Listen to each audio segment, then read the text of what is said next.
తెలంగాణ మొత్తం వానలు జోరుగా పడుతున్నాయి.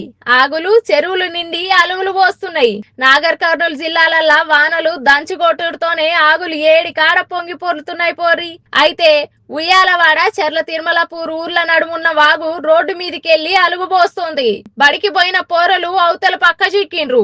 అరేరే ఏం చెయ్యాలి ఇప్పుడు అనుకున్న టైంలో ఆ ఊళ్ళున్న ఓ అన్న ఉపాయం చేసి పుట్టి తెచ్చి పోరాళ్లను అందులో ఎక్కించి ఇట్లా వాగు దాటిచ్చిండు.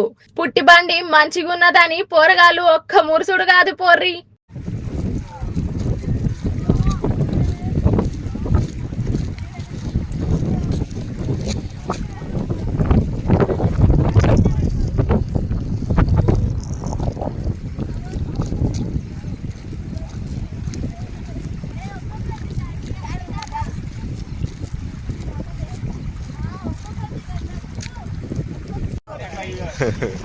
చాలా